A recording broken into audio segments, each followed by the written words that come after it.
25. Grace and Law. 2 Corinthians chapter 13, verses 1 to 14. This is the third time I am coming to you. In the mouth of 2 or 3 witnesses shall every word be established. I told you before and foretell you, as if I were present, the second time, and being absent now, I write to them which heretofore have sinned, and to all other that, if I come again, I will not spare. Since ye seek a proof of Christ speaking in me, which to you words is not weak, but is mighty in you. For though he was crucified through weakness, yet he liveth by the power of God. For we also are weak in him, but we shall live with him by the power of God toward you. Examine yourselves, whether ye be in the faith. Prove your own selves. Know ye not your own selves, how that Jesus Christ is in you, except ye be reprobates? But I trust that ye shall know that we are not reprobates. Now I pray to God that ye do no evil, not that we should appear approved, but that ye should do that which is honest, though we be as reprobates. For we can do nothing against the truth, but for the truth. For we are glad when we are weak, and ye are strong, and this also we wish, even your perfection. Therefore I write these things, being absent, lest, being present, I should use sharpness, according to the power which the Lord hath given me to edification, and not to destruction. Finally, brethren, farewell. Be perfect, be of good comfort, be of one mind, live in peace, and the God of love and peace shall be with you. Greet one another with an holy kiss. All the saints salute you. The grace of the Lord Jesus Christ, and the love of God, and the communion of the Holy Ghost be with you all. Amen. The conclusion of 2 Corinthians is truly majestic. Paul writes not simply as the slandered and misunderstood missionary to Corinth, but as the powerful apostle of the King of creation. His attitude toward the Corinthians is all grace and mercy, but without understating their sin. Both 1st and 2nd Corinthians have been powerful in their insistence on the grace of God and also the law of God. We see this in the very first verse of this chapter. There are 2 sentences, and they seem to be unrelated. He writes that, as he comes to them for the 3rd time, he comes in terms of God's law. This is the 3rd time I am coming to you. In the mouth of 2 or 3 witnesses shall every word be established. Verse 1. The 2nd sentence quotes the law. The quotation is from Deuteronomy chapter 19, verse 15. All offences require for conviction 2 witnesses, but 3 are better. This law requires that there be no conviction of any man in any kind of court without 2 or 3 witnesses, or, to put it in more modern terms, the guilt evidenced in 2 ways. One can be circumstantial, the other a witness, or both can be one or the other. This law is basic to God's law. It is referred to in Matthew chapter 18, verse 16, John chapter 8, verse 17, 1 Timothy chapter 5, verse 19, Hebrews chapter 10, verse 28, and 1 John chapter 5, verse 8. The law is basic to all the Bible, and certainly to Paul. The Corinthians cannot appeal to feelings. The law of God must prevail. The law of God is the framework of reference in both letters to the Corinthians, so that Paul is stressing both the law of God and the grace of God. He comes to them in the law of God. He comes to them in the grace of God. He does not in the slightest set aside God's law. In verse 2, Paul reminds the Corinthians that in his previous visits he had stressed God's law, and so now he will not spare them. The issue is not the human opinions of Paul, but God's law as it applies to all. Paul stands on God's law, the Corinthians on their opinions. He says, I told you before and foretell you, as if I were present the 2nd time, and being absent now, I write to them which heretofore have sinned, and to all other that, if I come again, I will not spare. Verse 2. He will not spare them from the weight of God's law. The Corinthians had falsely stressed the grace of God exclusively, so that they were willing, as 1 Corinthians chapter 5 tells us, to tolerate a sin that is plainly condemned in the Bible. If you have a gospel all of grace, it must be a grace then that does not condemn sin. It simply says, if you want grace, you can have it. And of course, that is not the gospel. Since ye seek a proof of Christ speaking in me, which to you word is not weak, but is mighty in you. Verse 3. Since they seek proof of Christ speaking through Paul, they shall see it established by God's written law. The proof of Christ is there. It is his witness to his law. The law cannot be separated from the Lord. It is the expression of the Lord's being.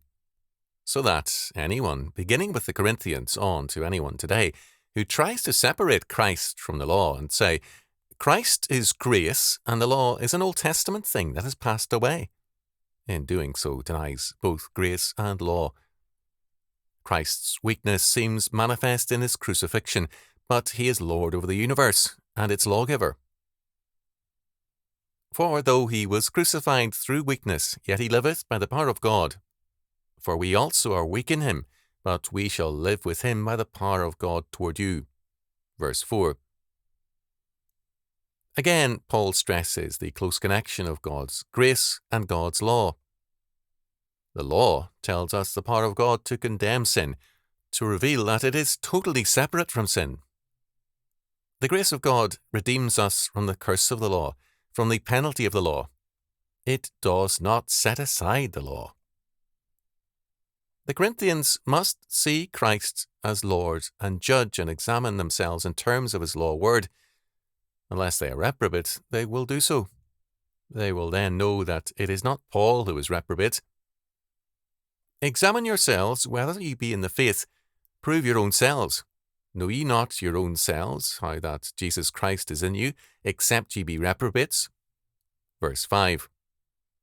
He continues by saying, if you are in the faith, then you will know that what I am saying is the truth. You will know that the Word of God gives us both God's law and grace. We can never separate the two. Unless you are reprobates, you will affirm both God's law and God's grace. That is a strong statement. Think of what it says concerning many people and many churches that insist on denying the law of God. They have denied also God's grace. Because we cannot affirm one part of the law or the Word of God and deny the other. We have today modernists who insist on the law of God, but not the wrath of God. How many of you who are parents have ever felt angry towards your children? We have all at one time or another. Why? Because we love them, and we hate to see them sinning. Unless we are reprobates, we should know the unity of the faith. So, Paul says, examine yourselves. Are you truly rejecting the law of God? Now, I pray to God that ye do no evil, not that we should appear approved, but that ye should do that which is honest, though we be as reprobates. Verse 7. Paul says that the issue is not, is he wrong or is he right? Their attitude was that Paul was all wrong, that Paul was virtually a reprobate, and Paul says that the issue is Jesus Christ.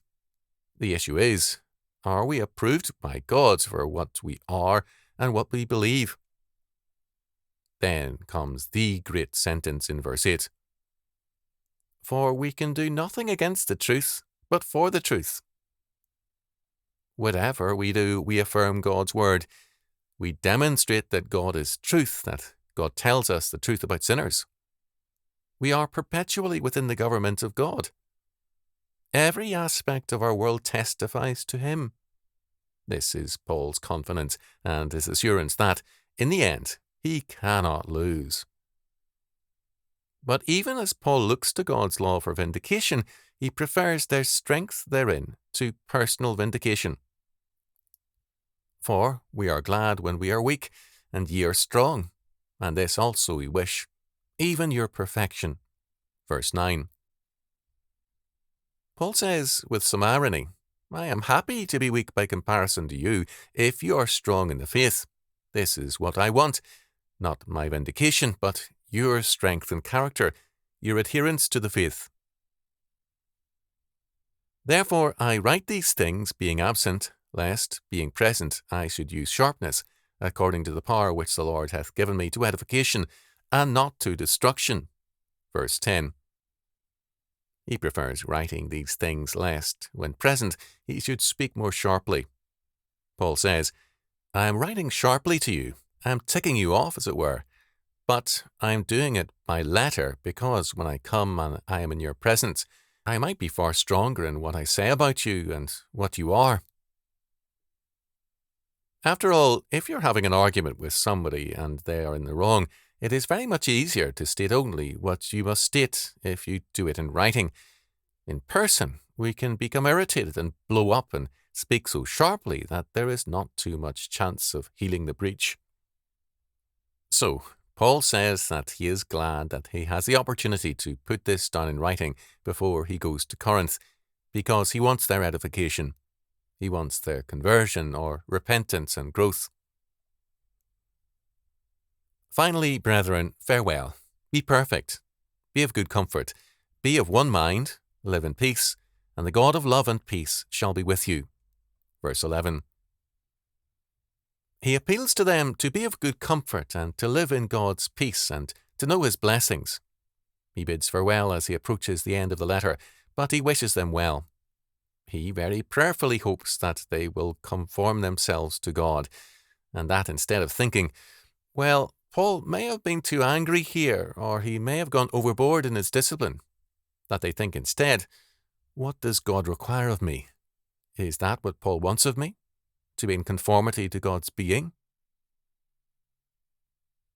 In verses 12 to 14, Paul concludes by conveying the greeting of other Christians, urging a union in Corinth with a holy kiss of familial love, and invoking the benediction of the Trinity. He says, Greet one another with an holy kiss. Verse 12. This was commonplace in antiquity, and still is in some cultures. Men greet one another, and women greet one another with a kiss on the cheek and a hug. In the early church, because this was the custom all over the world, this was especially stressed. The holy kiss. They were members one of another, one family. All the saints salute you. Verse 13. Paul conveys again and again in his letters the greetings of other churches, other believers, to the churches he writes to. He tries to keep them informed one of another. We have an element of this in some church magazines. They will have a little article from each of the churches, and the article will tell what they are doing. They used to convey their prayers and greetings to all other churches.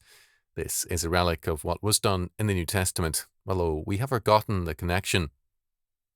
But the churches need to be close together. Think of how strengthening it would be if, for example, we heard regularly from a church in Zambia. It would deepen our faith as we realized their problems and their growth in grace. So, the greeting of the brethren and the salutation of one group of saints to another has been an important part of the faith. Paul concludes with a benediction. The grace of the Lord Jesus Christ, and the love of God, and the communion of the Holy Ghost be with you all. Amen. His last word to the Corinthians is a benediction. This is the wonderful thing about the gospel, and this is why we have to say we have some growing to do in our time.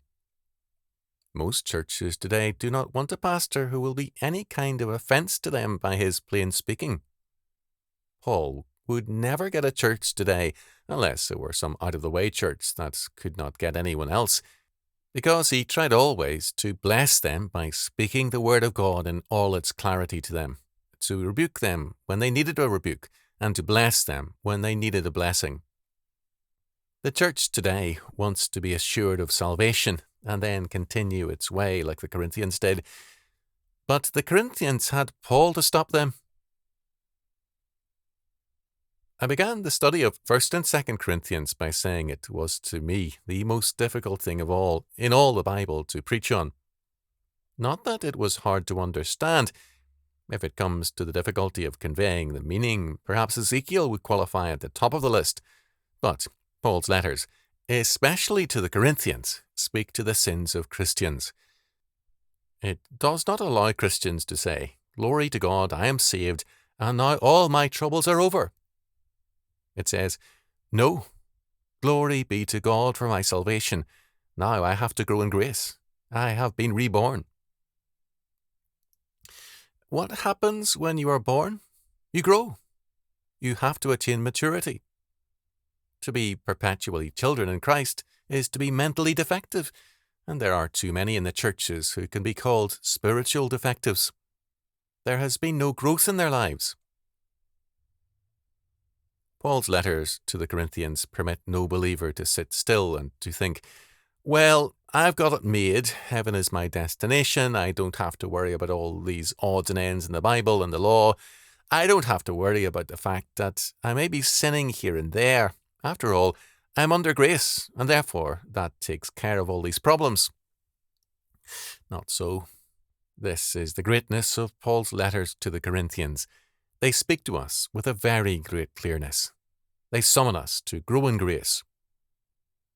Paul's stress is always on law and grace, not as opposites, but as the necessary accompaniment of faith. Unless we see this, we do not understand Paul.